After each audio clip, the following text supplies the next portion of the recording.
Let me welcome once again to this module of Sales Mastery Program. हमने पिछले video में देखा किस तरह से आप क्लोजिंग करते हो, किस तरह से आप डील को क्लोज करते हो, किस तरह से आप क्लोजर्स स्किल का इस्तेमाल करते हो, क्या क्या चीजें आपको ध्यान रखनी है क्लोजर्स के दरमियान. So in this video we will be talking about how to take the references.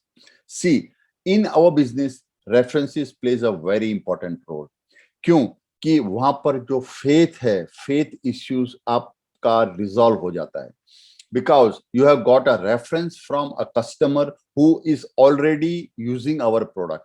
So first of all आपके दिमाग में ये आपको डाल देना है कि रेफरेंसेस आपको उनसे ही लेने हैं जिन्होंने आपका प्रोडक्ट यूज किया है, जिनको आपने प्रोडक्ट बेचे हैं. क्यों? कि वो ही रेफरेंसेस की वैल्यू है.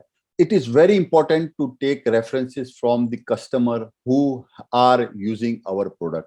आप अगर अपने कस्टमर से आप लेते हो रेफरेंसेस, इसका मतलब है कि आपने उनका फेथ जीता हुआ है और वो फेथ आप दूसरी जगह इस्तेमाल कर सकते हो. देखो, जो भी कस्टमर आपको रेफरेंसेस देता है, वो रेफरेंसेस को जब आप बात करते हो और आप सेल्स प्रोसेस में आगे बढ़ते हो, फेथ वाला जो पॉइंट है वो पॉइंट ओवरकम आप कर सकते हो. क्यों? कि आपका जो रेफरेंस है, वो रेफरेंस जिस व्यक्ति ने दिया है, वो व्यक्ति आपका प्रोडक्ट यूज कर रहा है और वो व्यक्ति आपके लिए इन्फ्लुएंस कर सकेगा.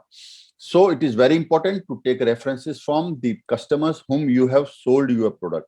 और अगर आप ऐसे कस्टमर्स से रेफरेंस ले रहे हैं जिनको आप जानते हो बट उन्होंने आपसे प्रोडक्ट नहीं लिया है, तो वो वैसे रेफरेंसेस पर आप जब जाओगे, जब बात करोगे, तो कहीं ना कहीं आपको फेथ बिल्ड करना पड़ेगा, कहीं ना कहीं पहले कनेक्ट बिल्ड करना पड़ेगा. क्यों? कि वो जो व्यक्ति ने आपको रेफरेंस दिया है, वो व्यक्ति उस कस्टमर को इन्फ्लुएंस नहीं कर सकता है. आपको लगेगा कि वो व्यक्ति आपसे प्रोडक्ट लेगा, बट अगर आप रेफरेंसेस के साथ इन्फ्लुएंस कराने के लिए जिन व्यक्ति ने आपको रेफरेंस दिया है उनसे बात करवाओगे, तो भी ये आपको फेथ वाला इश्यू आएगा ही आएगा. So it is very important to take the references from the people who are using your product. And let us go through our mind map. और माइंड मैप में हम आगे डिस्कस करेंगे कि रेफरेंसेस किस किस से लेने हैं. आपको रेफरेंसेस जिन्होंने आपसे बिजनेस किया है उनसे लेना है, और जब आप डील क्लोज कर रहे हो, वो एक पहला मौका होता है जिसमें आपको उनसे रेफरेंसेस लेने ही चाहिए. क्यों? कि उस दरमियान वो कस्टमर बहुत एक्साइटेड होता है, आपका प्रोडक्ट उसने बाय किया होता है और वो एक्साइटमेंट में वो आपको अच्छे रेफरेंसेस देगा. राइट. दूसरा, रेफरेंसेस लेने के लिए आपके पास दूसरे दो और चांस मिलते हैं. जैसे जब उनको प्रोडक्ट डिलीवर हो रहा है या जब वो प्रोडक्ट उनके वहां पहुंच रहा है, उस दरमियान कंफर्म करने के लिए कि उनको प्रोडक्ट मिल गया, आप जब फोन करते हो, उस दरमियान भी आप उनसे रेफरेंसेस ले सकते हो. अगर आप खुद ही उनको प्रोडक्ट लेकर के जा रहे हैं उनके पास और उनको प्रोडक्ट दिखा रहे हैं, डेमोन्स्ट्रेट कर रहे हैं, और आप जब प्रोडक्ट उनके वहां पर इंस्टॉल होता है, तब आप उनसे रेफरेंसेस की भी बात कर सकते हैं. वो एक दूसरा मौका होता है जब आप उनसे रेफरेंसेस ले सकते हैं. और तीसरा मौका तब होता है जब आप उनको एज अ जनरली मीटिंग करने जाते हैं और इंक्वायर करते हो कि किस तरह से उनका परफॉर्मेंस हो रहा है, प्रोडक्ट कैसे परफॉर्म कर रहा है उनके वहां पर. जब आप इन सब चीजों की बात करते हैं, तब आप उनसे रेफरेंसेस ले सकते हैं. तो this are the three instance जब आप उनसे जाकर के रेफरेंसेस ले सकते हो. आपको एक ध्यान रखना है, रेफरेंसेस लेना भी एक कला है. आप किस तरह से रेफरेंसेस लोगे? देखो, आप किसी भी कस्टमर को इस तरह से पूछोगे, सर आपको प्रोडक्ट बहुत पसंद आया, एक काम कीजिए ना, मुझे कुछ रेफरेंसेस दीजिए, आप जिनको मैं जाकर के मिलूं और उनको मैं अपने प्रोडक्ट के बारे में बात करूं. हो सकता है कस्टमर उस वक्त आपको ये कहे कि ठीक है, चलो मैं सोच करके आपको बताऊंगा. और 99% केसेस में ऐसा ही होता है कि वो आपको ये बोलता है कि ठीक है, मैं सोच करके बताऊंगा, ठीक है, आप मेरे को कल फोन कीजिए, ठीक है, मैं तैयार रखूंगा, लिस्ट बना करके रखूंगा, आपको दे दूंगा. बट क्या होता है, वो जो व्यक्ति है अपने बिजनेस में कुछ ना कुछ काम कर रहा है, वो कहीं ना कहीं उसके लिए प्रायोरिटी नहीं होती है कि वो हमको रेफरेंसेस देने के लिए बैठा हो. राइट। तो उसके केस में प्रायोरिटी नहीं है हमको रेफरेंस देना, लेकिन हमारे लिए उनसे रेफरेंस लेना प्रायोरिटी है। So there is a mismatch. अगर मिसमैच होता है तो it is all upon god grace, अगर उनसे हमको मिल गया कि नहीं मिला। इट इज नॉट प्रेडिक्टेबल, वो प्रेडिक्टेबल नहीं है कि आपको वहां से रेफरेंस मिलना ही मिलना है। तो आप क्या करोगे जब आप उनसे मिलते हो? जैसे हमने 3 इंस्टेंस की बात की, जब आप वहां उनसे मिलते हो उस दरमियान आपको ट्रिगर्स करने हैं। जैसे बुलेट पिस्तौल में से निकलती है एक ट्रिगर यूज करने से, उसी तरह रेफरेंसेस आपको उनके मुंह से निकालने हैं, उनके पास से निकालने हैं कुछ ट्रिगर्स करके। और वो ट्रिगर्स क्या क्या हो सकते हैं? तो ट्रिगर्स इस तरह से आप यूज कर सकते हो, सर आपके ग्रुप में कौन कौन लोग हैं जो बिजनेस कर रहे हैं और हमारे जैसे प्रोडक्ट उनको इस्तेमाल हो सके, तो आप मुझे उनके नाम आप शेयर कर सकते हैं।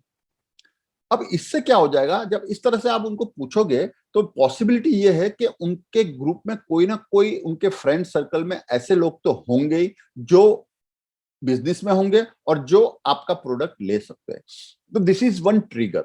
हो सकता है आप उनसे उस तरह से भी पूछ सके, सर आपके रिलेशंस में कोई बिजनेस कर रहा है, स्टील मैन्युफैक्चरर है, या आपके बिजनेस में सर बिजनेस सर्कल में कोई इस तरह के व्यक्ति हैं जो फार्मास्यूटिकल कंपनी में हैं, जो शिपिंग इंडस्ट्री में हैं। आप इस तरह से ट्रिगर्स कर सकते हो। ये ट्रिगर्स करने से क्या होगा, अगर उनके सर्कल में कोई व्यक्ति है उन उन क्वेश्चंस जो भी आपने पूछा है उनके रिलेटेड, तो आपको वो नाम दे पाएंगे। और अगर आपको नाम दे पाएंगे तो आप उनको नोट कर सकते हो, and that becomes your references, right. So you need to trigger, there are different way of triggering. हो सकता है अगर आप का प्रोडक्ट फार्मास्यूटिकल कंपनी में भी यूज होता है, आपका product for example shipping industry में भी यूज होता है, तो आपको उस इंडस्ट्री के रिलेटेड उनसे पूछना है कि सर आपके फ्रेंड सर्कल में कोई ऐसे लोग हैं जो शिपिंग इंडस्ट्री में काम करते हैं, तो आप मुझे उनका रेफरेंस दीजिए। आपके सर्कल में, आपके फ्रेंड ग्रुप में कोई ऐसे लोग हैं जो फार्मास्यूटिकल इंडस्ट्री में काम करते हैं या जिनका फार्मास्यूटिकल इंडस्ट्री में कंपनी है। अगर आप इस तरह से आप उनको ट्रिगर करोगे तो आपको नेम्स मिलेंगे। तो आपको जो जो सेगमेंट आपका है या जो जो इंडस्ट्री में आप फोकस कर रहे हैं और जो आपका क्लाइंटल बेस है, उस तरह के आपको ट्रिगर्स करने होंगे, उस तरह की बातें आपको उनको पूछनी होंगी कि उस इंडस्ट्री में या उस सेगमेंट में उनको कोई जानता है, right. This is one way of taking the references from the customers, right. तो आपको ये चीजें ट्रिगर करते रहनी है उनसे जब तक आप 2 से 5 नाम उनसे नहीं निकालते हैं। There should be one point noted here कि आपको डिसाइड करना है आपको कितने नाम उनसे निकालने हैं, उसी तरह से आपको उनसे ट्रिगर करना है। और इसमें आप याद रखिए, जब आप उनसे नाम लेते हैं पहले तो आप नाम लिख लीजिए, राइट। अगर समझो कि वो बोलता है कि शिपिंग इंडस्ट्री में अगर उनके पास एक फ्रेंड है जिसका नाम है परेश, तो आप उनको लिख सकते हो परेश, अच्छा पूरा नाम क्या है सर, तो परेश बहुगुना आपने लिख दिया। सेकंडली आप उनको दूसरा ट्रिगर करिए, आप दूसरा नाम लीजिए। तीसरा ट्रिगर करिए, आप तीसरा नाम लीजिए। जब तक आपके 5 अगर नाम आपने सोचे हैं कि निकालने हैं, तो आप तब तक आप उनको ट्रिगर करते रहिए, right. The moment you are comfortable कि ठीक है ओके मैं 5 नाम मैंने निकाल लिए, now you can say sir तो इनके बारे में थोड़ा सी मुझे और डिटेल्स चाहिए, तो मैं कुछ पूछ सकता हूँ सर ये किस तरह के बिजनेस में है, ओके सर, और ये किधर रहते हैं, इनका बिजनेस किस एरिया में है, एंड सेकेंडली सर इनका मुझे टेलीफोन नंबर दे दीजिए। अब क्या होगा, जब टेलीफोन की बात करोगे आप तो उनके मोबाइल में शायद वो नंबर होंगे या उनकी फोन डायरेक्टरी होगी उसमें नंबर होंगे, तो then they will open that thing, और फिर वहां से आपको नंबर देना चालू करेंगे। तो आप उनका नंबर लिखना चालू कर दीजिए, सर तो ओके सर इनका नंबर क्या है, अच्छा सर इन व्यक्ति का नंबर क्या है।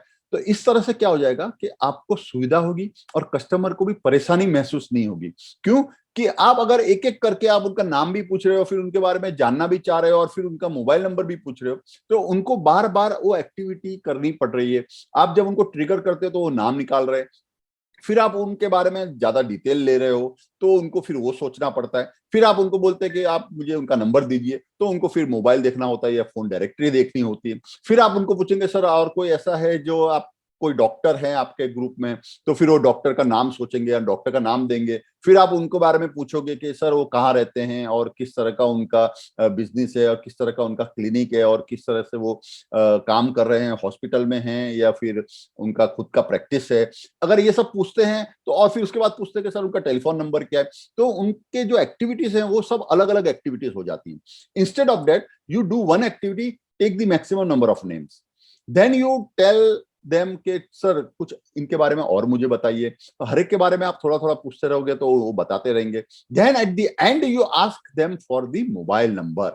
तो मोबाइल नंबर के लिए आपको पता है वो या मोबाइल में से बताएंगे या उनकी जो फोन डायरेक्टरी होगी उसमें से देख करके बताएंगे। So it is very important to grow in your business, you need to take references and references, अच्छे रेफरेंसेस आपको जो कस्टमर आपका प्रोडक्ट यूज कर रहा है उन्हीं से मिलेंगे। वहां पर 3 आपको चांस मिलते हैं इस तरह से उनसे रेफरेंसेस लेने के। एक है वाइल क्लोजिंग द डील, जब उनका डॉक्यूमेंटेशन आप कर रहे हो तब आप ले सकते हो, जब आप उनको प्रोडक्ट डिलीवरी कर रहे हो तब आप उनसे ले सकते हो, and third when you are inquiring about their performance और वो उनका प्रोडक्ट किस तरह से परफॉर्म कर रहा है। राइट, सो आई होप आपको ये पसंद आया होगा। आप ये रेफरेंस में काफी फोकस करिए। रेफरेंस बहुत इंपॉर्टेंट है, क्यों कि एक बार जो आपको रेफरेंस मिला उनको वापस से आप फिर उनका रिसर्च करेंगे, उनसे फिर अपॉइंटमेंट लेंगे, उनसे जाकर मिलेंगे, उनके प्रॉब्लम्स को आइडेंटिफाई करेंगे, फिर आप अपना जो प्रोडक्ट है उसका प्रेजेंटेशन करेंगे, उनको आप सॉल्यूशन के तौर पे बताएंगे, उनको आप डेमोन्स्ट्रेशन करेंगे, प्राइसिंग की बात होगी, कोटेशन भेजे जाएंगे, फिर आप उनका क्लोजिंग करेंगे। फिर अगर वो क्लोज हो रहे हैं तो आप उनसे वापस रेफरेंस लेंगे और ये जो सेल्स प्रोसेस है आपका इस तरह से कंप्लीट होगा। Right, now try to understand, कोई भी बिजनेस है उस बिजनेस को व्यक्ति यही सोचता है कि मुझे अपना बिजनेस ग्रो करना है। आप एक लेवल तक बिजनेस ग्रो कर सकते हो, क्यों कि first thing is there, it is about faith. ठीक है, उसको नीड भी है, कस्टमर को नीड भी है, लेकिन अगर उनको फेथ नहीं है आपके ऊपर तो वो बिजनेस जो है आपको नहीं मिलेगा। तो you need to nurture the customer, आपको उनको फेथ बिल्ड करना होता है। For that you need to build relationship with them and this is a time consuming process. तो आप अगर चाहते हो और आपका जो सेल्स साइकिल है वो कम हो तो आपको रेफरेंसेस लेना बहुत जरूरी है। इसमें क्या हो जाएगा, जो एक नॉर्मल वे ऑफ प्रोसेस में आप जो फॉलो करते हो, जिसमें आप डेमो कर रहे हो, आप प्रेजेंटेशन कर रहे हो, आप उनसे मिल रहे हो और उनके प्रॉब्लम्स के बारे में समझ रहे हो, ये सब जो प्रोसेसेस हैं, जो स्टेप्स हैं, वो स्टेप्स अगर आपको सॉर्ट करने हैं, क्योंकि eight the end of the day हमारा ये भी एक तरह से जवाबदारी होती है कि हम लोग जल्द से जल्द बिजनेस को क्लोज करें। अगर आपका business closure cycle for example 25 days का है, फॉर एग्जाम्पल 15 डेज का, या फॉर एग्जाम्पल 2 मंथ्स का है, अगर उसको आपको छोटा करना है, अगर उसको आपको कम करना है, तो आपको कहीं ना कहीं फेथ पॉइंट जो है, फेथ को आपको बढ़ाना होगा। आपको टाइम क्यों लगता है, why you need 7 to 8 followups for each business to close? क्यों कि कहीं ना कहीं कस्टमर को फेथ नहीं आ पाता है और वो जब उसको विश्वास आ जाता है वो आपसे डील करता है। अगर आप रेफरेंसेस ले रहे हो तो आपको है ना काफी ओवरकम हो जाएगा फेथ का प्रॉब्लम, और आप फेथ फटाक से बिल्ड कर पाओगे। क्यों कि आपने जिस कस्टमर को अपनी प्रोडक्ट बेची है वही कस्टमर आपका इन्फ्लुएंसर बन जाता है और 50% ऑफ जॉब आपका वहीं कंप्लीट हो जाता है और आपका प्रोडक्ट जल्द से जल्द बिकता है। So it is very important to take references from the customers. Hope you are going to get good value out of this. आपको मैंने सेल्स प्रोसेस में काफी डिस्कस किया है and reference is a key to success in sales. Hope आपको references किस तरह से लेना चाहिए उसके बारे में नॉलेज आया हो और आप ये चीज अपने सेल्स टीम को भी बता सकते हो और उनके साथ भी शेयर कर सकते हो, उनको इस चीज में आप ट्रेन कर सकते हो। Right, so with this I and the video and हम लोग और टॉपिक पे दूसरी वीडियो में बात करेंगे। Thank you.